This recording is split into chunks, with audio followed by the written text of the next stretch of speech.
शिंदे काय शिंदे इतका डचकाला काय झालंय? सगळी मेहनत गेली ना वाया. बरं घ्या आता डबल. हा सर. आणि इथला आवरा पटापट. यायला हिना पण रविवारच मिळतो मारायला. चला जरा कुठे आराम करावं म्हटलं तर नाही. तर ती बॉडी घ्या आणि पाठवा पोस्टमॉर्टम. आवरा होता पटकन. आंबे सर एक विचारू का? गप्प बस म्हणल्यावर बसणारच का? हा म्हणजे हा विवेक इनामदार फिल्मलाईन मधलं लय मोठं नाव आहे साहेब. नाटक म्हणू नका, सिनेमा म्हणू नका, हे काय असते वेब सिरीज. अहो लई काय काय लिहिलंय आहे ना. आणि असं अचानक काय पैसे विषयाचं नको सर? नाही तसं वाटत नाहीये. सगळं चेक केलं मी. बँक बॅलन्स चांगला आहे. बाहेर काही लफडं पण नाहीये. पण नेमकं काय झालंय ते कळत नाहीये. कोणाशी भांडण नाही, धमकीचा फोन नाही, काही नाही. तांबोळी सर मला खून वाटतं. नाही तसा काही पुरावा दिसत नाहीये. Case is very clear. आत्महत्या आहे ही. प्रश्न इतकाच आहे का?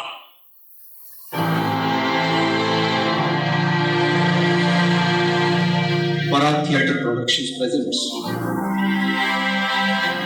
Time travel.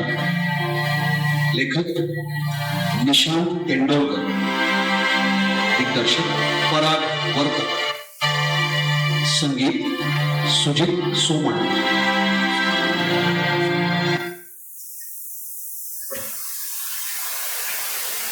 प्रकाश योजना अभिप्राय कामठे. नेपथ्य पराग वर्तक. कलाकार अमित कर्वे, प्रतीक कोतुरकर, वैशाली मोरे, आनंद कुलकर्णी, अमृता देशपांडे.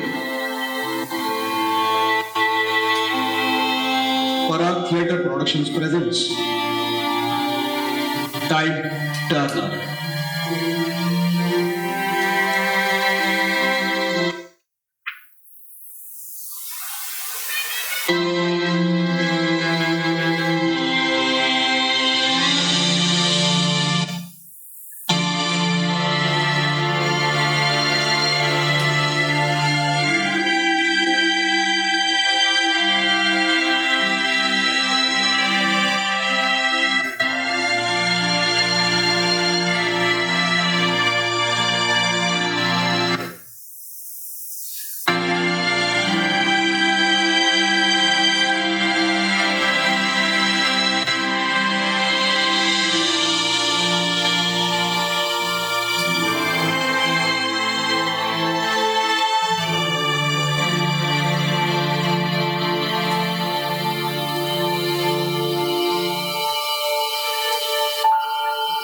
मन या खेळाचा खरा सूत्रधार, या जगातला सर्वात मोठा टाइम टर्नर, जो वेळ बदलू शकतो, जो आपल्याला वास्तवापासून दूर नेऊ शकतो. हवं तेव्हा हवं तसं शरीर चेहरे बदलू शकतो. आपल्याला त्याच्या हव्या त्या टाइमलाईनवर नेऊ शकतो. हवे ते भास निर्माण करून हव्या त्या गोष्टी घडवून आणू शकतो. आणि आपण काय हो, डोळ्यासमोर जे चित्र दिसतं त्यालाच सत्य मानतो. शेवटी सत्य म्हणजे काय? एक भ्रमच असतो, नाही का? आता हेच पहा ना, काय वाटतं तुम्हाला, ही आत्महत्या आहे की खून? तुम्हाला सुद्धा ही आत्महत्या वाटत होती, हो ना? पण मी एक भ्रम निर्माण केला आणि ही आत्महत्या हे निश्चित. पण का कोणी परिस्थितीपेक्षा मृत्यू स्वीकारायला तयार होत असेल? पुन्हा का पुन्हा प्रश्न, पुन्हा एक नवीन टाइम लाईन. किती छान झालं असतं ना की खऱ्या आयुष्यात सुद्धा आपल्याला आपल्या मनासारखे फासे फिरवून एखाद्या विशिष्ट टाइमलाईनवर जाता आलं असतं आणि पाहता आलं असतं की नक्की काय घडलं ते. चला तर मग एक 2 तास रिवाइंड करून बघूया इथे नक्की काय घडलं.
हॅलो, हा बोला विश्वासराव, कसे आहात?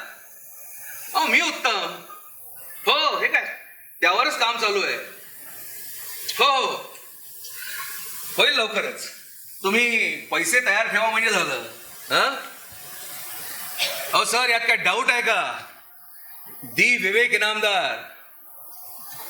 इनामदार या नावावरती नाटक चालतं. ते गेल्या वेळेचं नाटक ब्लॉकबस्टर होतं आणि हे सुद्धा होणार. घ्या लिहून. काय सर, हो बस बस, तुमचा आशीर्वाद आहे. नाही नाही, नाव ठरलं नाही अजून, पण सुचेल काय, डोंट वरी. हो हो, झालं की लगेच पाठवतो. पण ते पैशाचं तेवढं जरा. Okay, thank you sir, bye bye bye.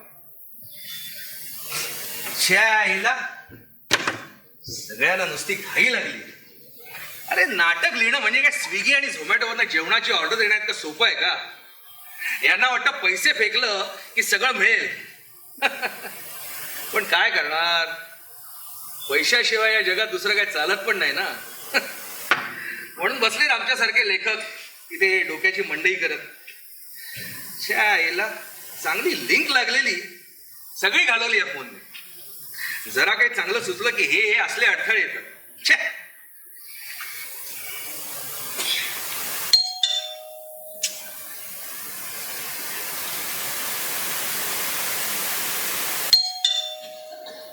काय साली कटकट आहे. अरे हो, आलो. याला कोणाचा जीव चाललाय कोणाच ठाऊक. काय रे, किती वेळ? केव्हापासून बेल वाजवतीये? तरी नशीब वेळेत पोचले. थोडा उशीर झाला असता ना तर जोरात पाऊस सुरू झाला असता. अरे दरवाजा लाव ना, हसा काय बघतोयस माझ्याकडे? तू 1 मिनिट थांब जरा, मी चेंज करून आले. Hello, excuse me.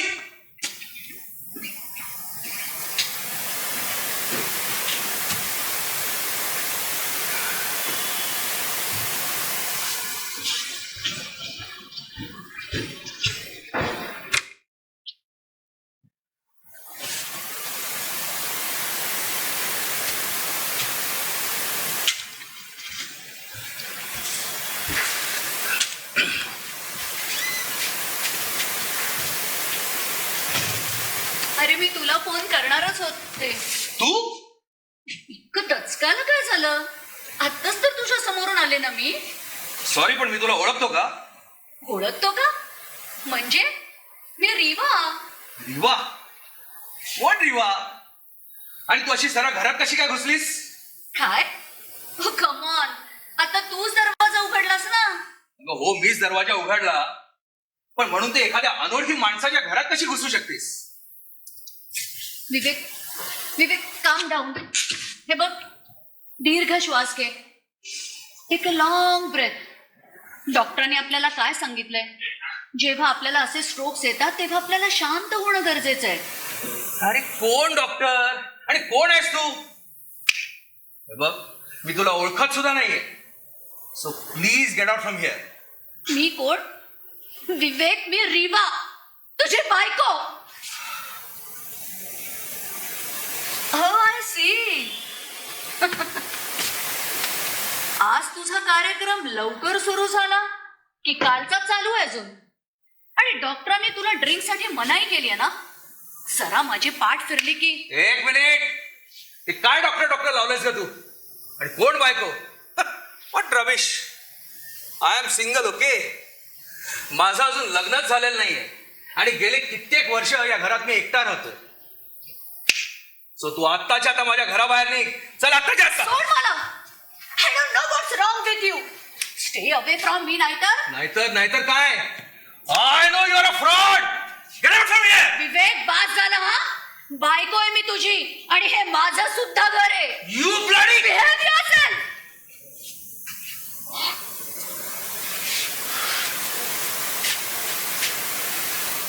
Okay, got it. तू कालपासून गोळ्या घेतला नाहीयेस ना तुझ्या, म्हणून तुला स्ट्रोक आलाय. गोळ्या? कसल्या गोळ्या? कसला stroke? What the Shut up and listen now.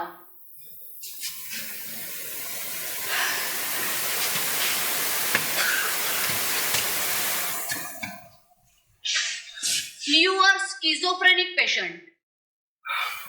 तुझी ट्रीटमेंट चालू आहे आणि म्हणून तुला मधून मधून असे स्ट्रोक्स येतात. What nonsense. हे असं मला काही झालेलं नाहीये. I am absolutely fine. Okay. आणि तू, अरे तुला तर मी ओळखत सुद्धा नाही. सो तुला मी लास्ट वॉर्निंग देतोय, चल निघ इथून. तू अशी ऐकणार नाहीस. मी पोलिसांना फोन करून बोलवतो. तुला पोलिसांना फोन लावायचा ना? खुशाल लाव, पण त्यानंतर काय होईल हे तुला सांगते.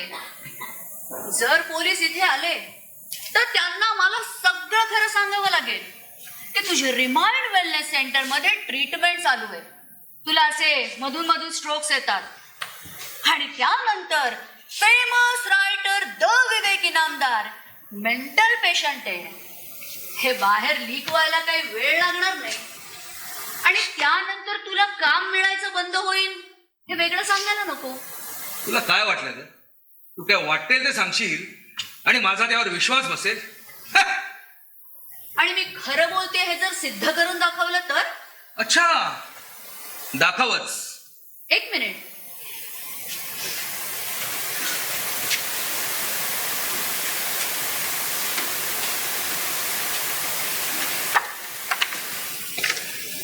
ही तुझी केस फाईल. हा आपल्या लग्नाचा अल्बम आणि ही मॅरेज सर्टिफिकेटची फोटोकॉपी. आठवतंय का काही? जर मी या घरात पहिल्यांदाच आलीये तर मला यांची जागा माहित असते का? आता तरीही तुला पोलिसांना बोलवायचं असेल तर खुशाल बोलव, पण एक गोष्ट लक्षात ठेव, अजून अशा खूप गोष्टी आहेत ज्या सध्या तुला आठवतही नाही. आणि पोलीस जर इथे आले तर नाईलाजानं मला you will be in trouble. पण हे कसं शक्य आहे? म्हणजे मी एक वेळी मान्य केलं की मला हा त्रास आहे, पण मला माझं लग्न झाल्याचंही आठवू नये, मला तुझा चेहराही आठवू नये. मी सगळं सांगते तुला, पण त्याआधी तू जरा शांत हो. मला सांग, तू काही खाल्लंयस का सकाळपासून? काही करू का तुझ्यासाठी पटकन? No thanks, I am fine. बरं,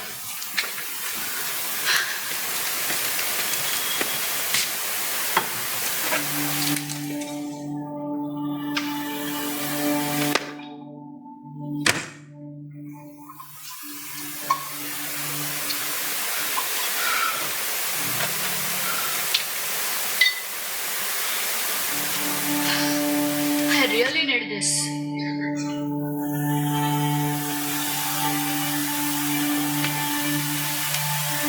हे सगळं इतकं कॉम्प्लिकेटेड आहे ना, कुठून सुरू करू तेच कळत नाहीये.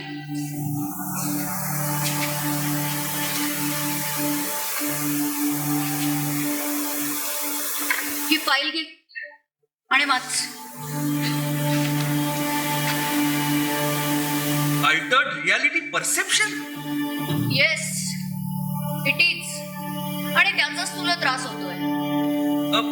A state of mind where an individual's sense of reality is significantly modified as compared to what is typically considered as normal. म्हणजे तुला असं म्हणायचंय का की मला वेळ लागलाय? नॉट एक्झॅक्टली, कारण तू पूर्णपणे वेडा नाहीयेस, पण तुझा दृष्टिकोन हा मूळ परिस्थितीपासून वेगळा आहे.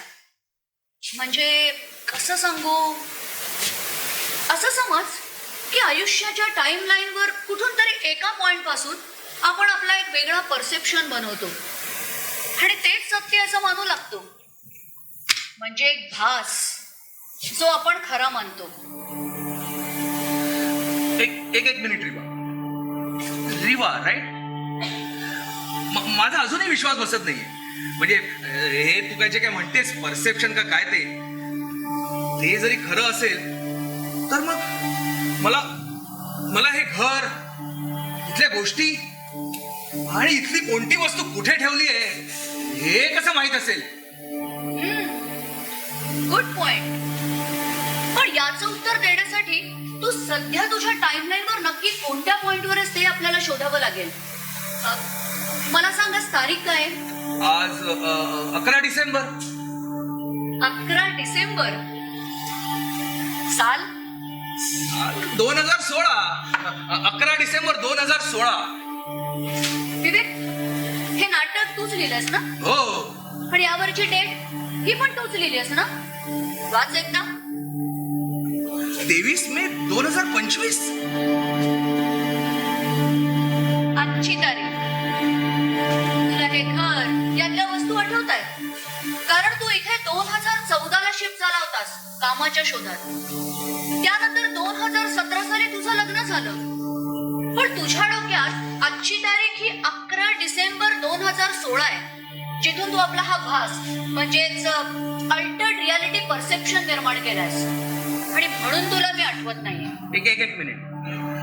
तू आता म्हणालीस की मी 2014 साली इथे शिफ्ट झालो आणि 2017 साली आपलं लग्न झालं.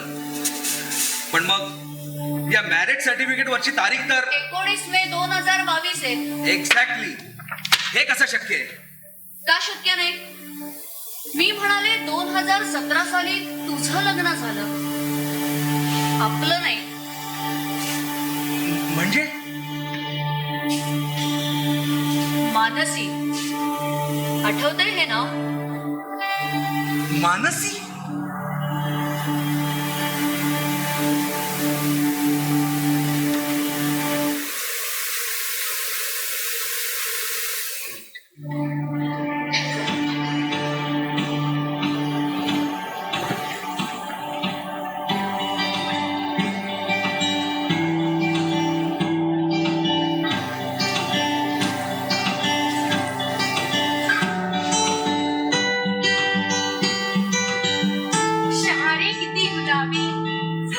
स्पर्श होता, जो रुजला वाऱ्यावरती तो माझा बहर होता.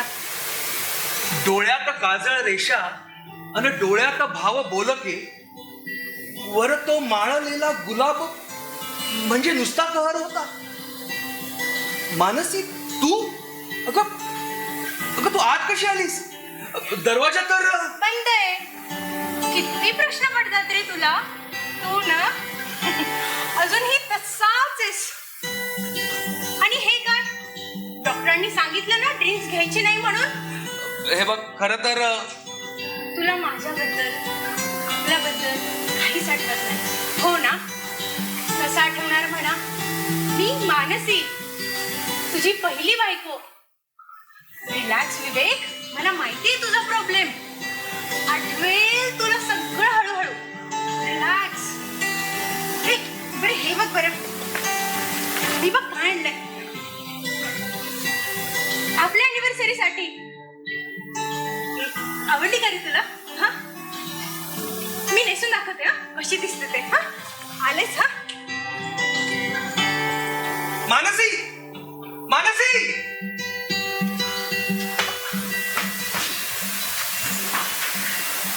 ती नाही या जगात. काय? अगं कसं शक्य आहे? ती ती ती आता होती इथे.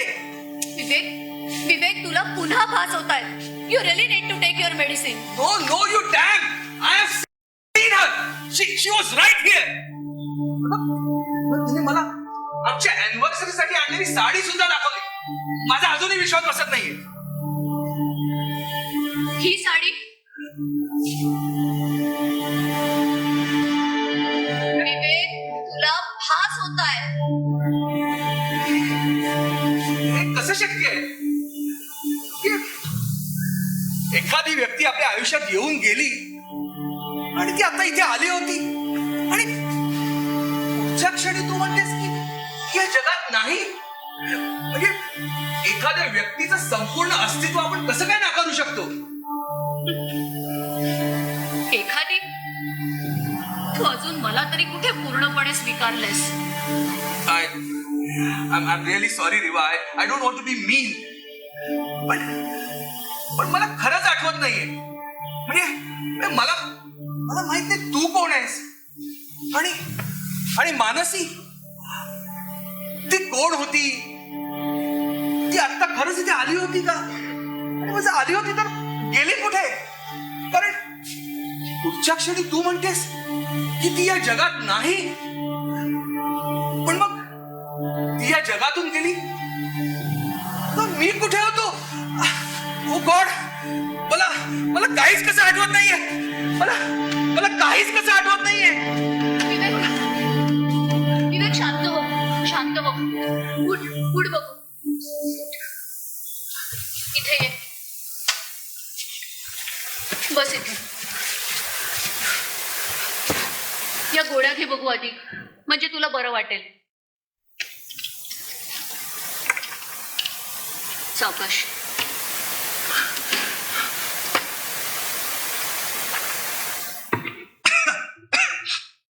प्रॉब्लेम तू नाहीयेस विवेक, तुझा हा आजार आहे. रिवा, मला खरंच माफ कर.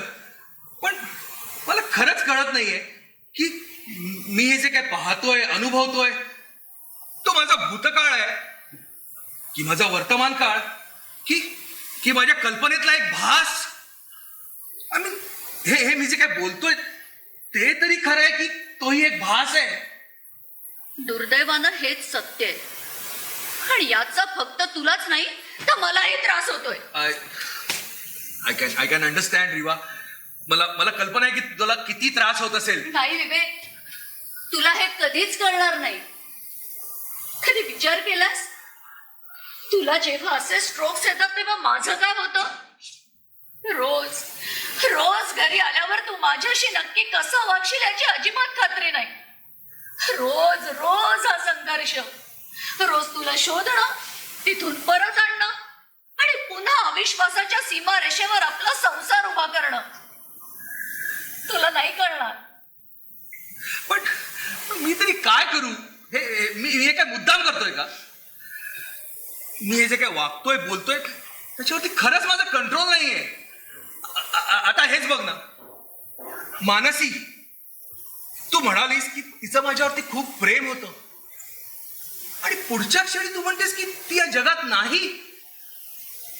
पण मग ती कशी गेली, तिचं नेमकं काय झालं, आणि ती गेली तेव्हा मी कुठे होतो हे मला खरंच आठवत नाहीये.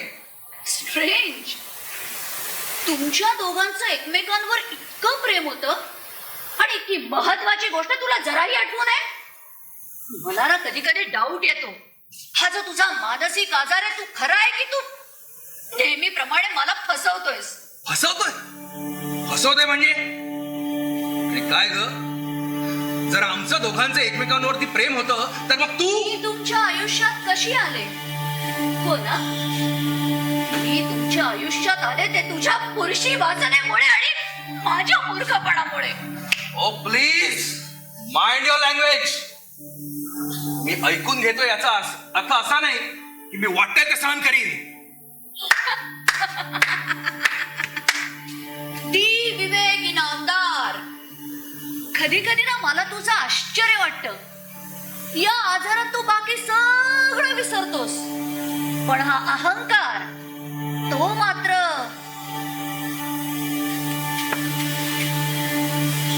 सुरुवातीला तुझा हा ऍटिट्यूड मला फार आवडायचा. ते आजूबाजूच्या लोकांवर सत्ता गाजवणं, प्रत्येक गोष्ट जिद्दीनं आपल्या मर्जीप्रमाणे घडवून आणणं. हळूहळू या गोष्टींच्या मी नकळत प्रेमात पडत गेले आणि तुला तुझा पुरुषी अहंकार आणि वासना शमवण्यासाठी एक शरीर मिळालं.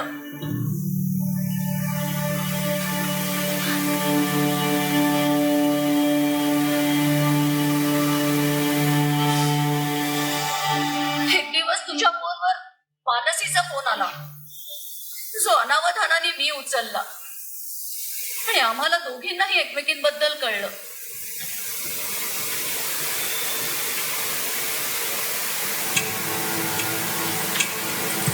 विवेक, तुझ्या या शांत राहण्याचं काय अर्थ समजू मी? कोण आहे कोण ही रिवा? मानसी तू आणि रिवा? आता अजून किती खोटं बोलणार आहेस विवेक? मला तुझ्याकडून ही अपेक्षा नव्हती. तू इतक्या खालच्या थराला उतरशील असं मला कधीच वाटलं नव्हतं. आज मी स्वतः तिला जाऊन भेटून आली आहे. तू रिवाला जाऊन भेटलीस? हो, सगळं सांगितलंय तिने मला. तू तिच्याशी काय काय खोटे बोललास ना ते सगळं. मी खोटं बोललो तिच्याशी? असं काय खोटं बोललो का तिच्याशी? तू तिला फसवलेस. तुला थोडी सुद्धा लाज वाटत नाही का रे माझ्याबद्दल वाटतंय ते खोटं बोलायला? मला नाही माहिती कशाबद्दल बोलतेस ते. तुला चांगलंच माहितीये मी कशाबद्दल बोलते ते. आपल्याला मूल नाही याला जबाबदार मी आहे. आपल्या दोघांनाही माहितीये की दोष कोणाचा आहे. What nonsense. मी तिला असं काही सांगितलं तर मला तरी आठवत नाहीये. आणि काय ग, कारण नसताना मी तुझ्याबद्दल का सांगेन तिला? कारण नाही, मी देते तुला कारण. तुला फक्त तुझ्या शरीराची भूक भागवायची आहे. त्यापुढे तुला दुसरं काही दिसत नाहीये. इतक्या वर्षात तुला चांगलंच ओळखायला लागलीये. स्त्रियांकडे वखरलेल्या नजरेने पाहिजे तुझी सवय तुझ्या या प्रसिद्धीच्या वालाखाली झाकून जात असेल, पण माझ्या नजरेतून ती सुटत नाही. मानसी, हे तू जरा जास्तच बोलतेस बरं का? बोलणार मी जे खरं ते बोलणार. मला कोणाच्या बापाची भीती नाहीये. कोणाला? तरीवाला काय सांगितलं तू तिला माझ्याबद्दल? की मी वाहन आहे? अरे नालायका, सरळ सांगायचंस ना की तू नामर्द आहेस. You bloody!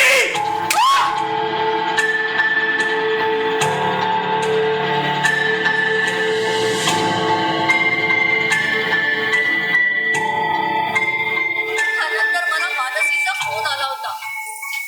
तिला स्वप्नात सुद्धा वाटलं नव्हतं की तू तिच्यावर हात उचलशील म्हणून. माझ्याबद्दल कळल्यामुळं आतून खूप तुटली होती. मला त्या क्षणी वाटलं की तुमच्या दोघांच्या आयुष्यातून दूर निघून जायचं, पण काय? पण तुमच्यातली भांडणं विकोपाला जायला लागली आणि त्यात तुला हा मानसिक आजार जडल्याचं कळलं. मानसी मला नेहमी फोन करायची. तिला होणारा त्रास, तिची होणारी फरफट सगळं सांगायची. मनमोकळं बोलायची. मला नेहमी म्हणायची की शेअर करायला अशी मी एकटीच हक्काची व्यक्ती आहे तिच्याकडे. मलाही हळूहळू जाणवायला लागलं की ती हे जे शेअर करते हे सगळं थांबलं ना तर ती घुसमटून जाईल. तिनं तर आपलं रिलेशन सुद्धा ऍक्सेप्ट केलं. ती मला नेहमी इथे येऊन राहण्यासाठी बोलवायची. पण काय? सगळ्यांना नाही रे मानसी सारखं मोठं होता येत. त्यानंतर तुझा आजार वाढतच गेला. ती कोणत्या दिव्यातून जात असेल याची कल्पना करूनच मला भीती वाटायची. माहित नाही का, पण असं वाटायचं की तिचं आणि माझं नशीब एकत्र या परिस्थितीशी जोडलं गेलंय. पण मानसी, अगं ती गेली कशी? हे तुला कसं सांगू तेच कळत नाहीये. म्हणजे तुला काय म्हणायचंय? म्हणजे याआधी तुला अनेकदा स्ट्रोक्स आलेत, पण आजपर्यंत तू मानसी कशी गेली हा प्रश्न विचारला नव्हतास. हे बघ रिवा, मला माझा भूतकाळ जाणून घेणं खूप गरजेचं आहे. त्यामुळे तुला जसं आठवेल ते सगळं स्पष्ट सांग. तुझा आजार वाढतच चालला होता. मानसी हे सगळं शांतपणे सहन करत होती. मला स्पष्ट आठवतंय, त्या दिवशी तुमची अॅनिव्हर्सरी होती. त्या रात्री मला तिचा फोन आला.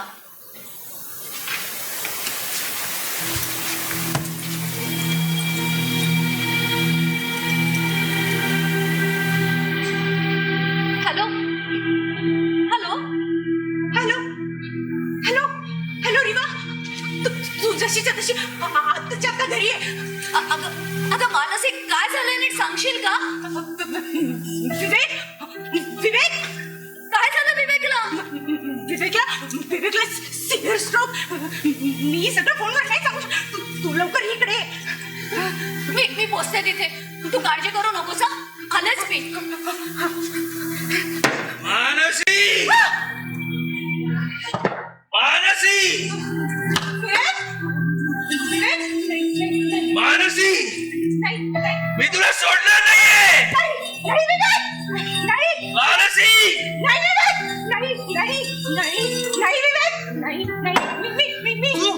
तू त्या रिवाला जाऊन भेटलीस, मी तुझी बायको. मला नामर्थ म्हणतेस. मी तुझी बायको. नाही I'm gonna kill you. I'm gonna kill you. Mansi, Mansi, मी तिथे पोहोचेपर्यंत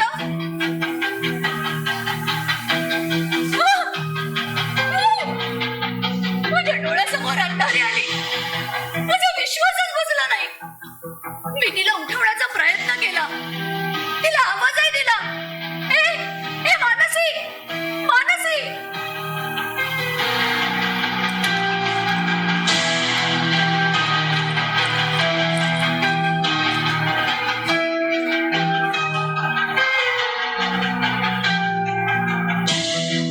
पण मानसी गेली होती.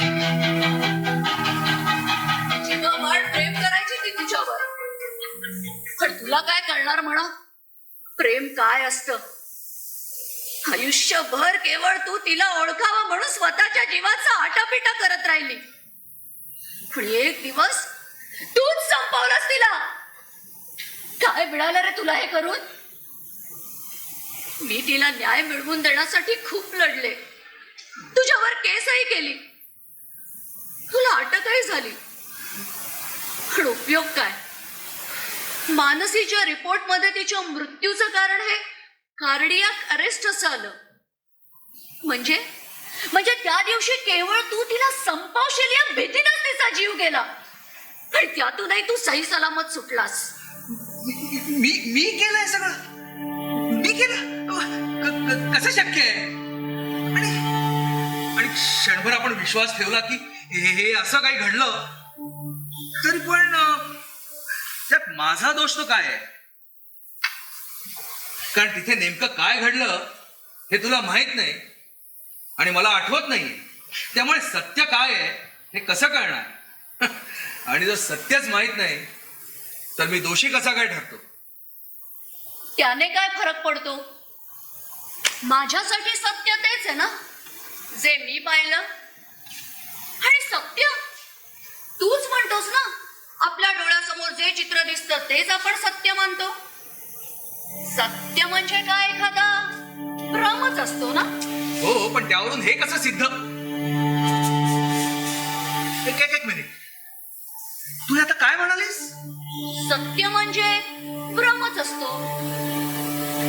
हे वाक्य तर तुझ्याच नाटकातलं सुरुवातीचं वाक्य आहे. म्हणजे हे सर्व तुझ्याच नाटकातला प्रवेश आहे. हे सगळं तूच लिहिलंयस. म्हणजे मानसी, तू आणि मी हे सर्व खोटे आहेत? म्हटलं तर हो आणि म्हटलं तर नाही. कसं आहे ना, एखादी कथा ही त्रयस्थपणे बघणाऱ्या व्यक्तींसाठी काल्पनिक असू शकते, पण त्यातल्या पात्रांसाठी, म्हणजे जसं की तू, मानसी आणि मी, यांच्यासाठी ती खऱ्या आयुष्यात घडणाऱ्या गोष्टी सारखीच खरी असते. त्यात घडणाऱ्या घटना, संवाद, अगदी निर्माण होणाऱ्या भावना सुद्धा खऱ्या असतात. निदान त्या पात्रांसाठी तरी.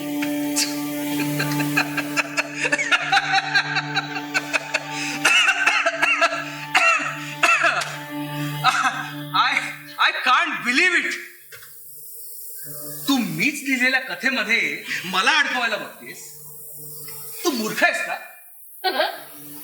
मूर्ख मी की तू? आणि मी तुला अडकवण्याचा अजिबात प्रयत्न करत नाहीये. तू कथा वाचताना स्वतःहून हे पात्र निवडलंयस आणि अडकवण्याचा प्रयत्न काय म्हणतोस? तू अडकलायस.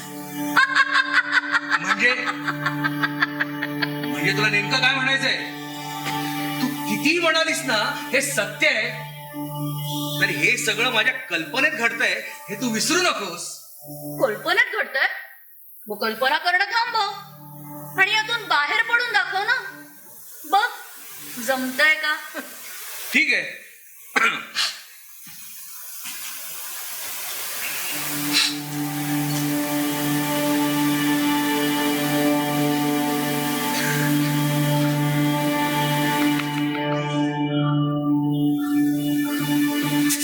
Dejavu? Welcome back, Vivek. You are trapped now. I'm going to kill you. मी तुला मारून टाकेन. तू ते करू शकत नाहीस, कारण कथेचा शेवट मानसीच्या हत्येचा दोष स्वीकारून विवेक विष पिऊन आत्महत्या करतो असं तूच लिहिलायस. आणि मला जर मारलंस तर तुझ्या या कथेचा शेवट कधीच होणार नाही. म्हणजे कळतंय का? तू इथेच या कथेत असाच अडकून राहशील. त्यामुळे तुला आत्महत्या करण्याशिवाय पर्यायच नाहीये. तुला काय वाटतं तू असं सहज सुटशील?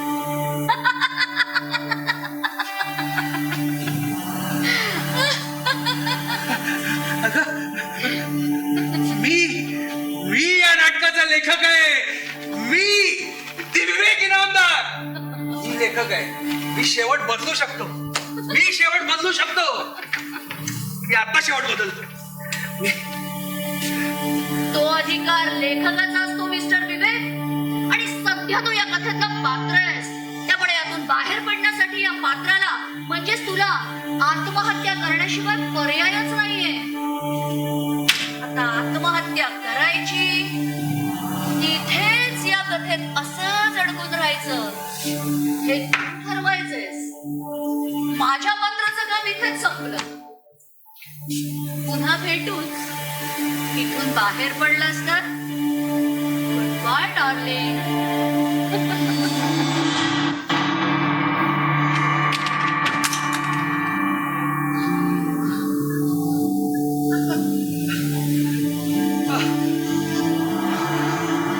आता माझ्यासमोर दुसरा पर्यायच नाहीये. मला हे आता केलंच पाहिजे.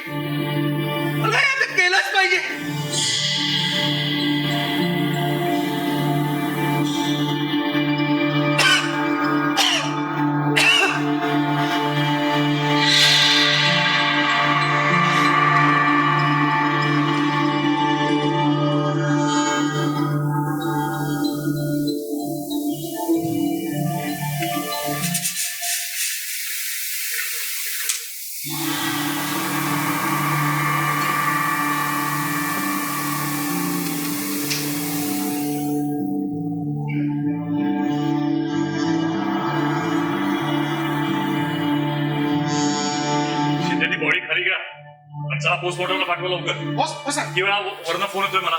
चल लवकर.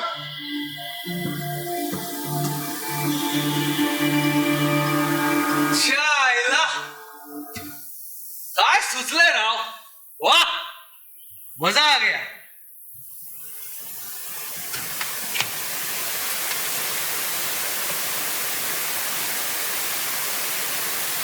हॅलो, हा विश्वासराव. ओ मी बोलतोय. दि विवेक इनामदार. तुमचं नाटक लिहून पूर्ण झालं. नाव घ्या लिहून. Time turner. Parag theatre productions presents time turner. लेखक निशांत तेंडोलकर. दिग्दर्शक पराग वर्कर. संगीत सुजित सोमण.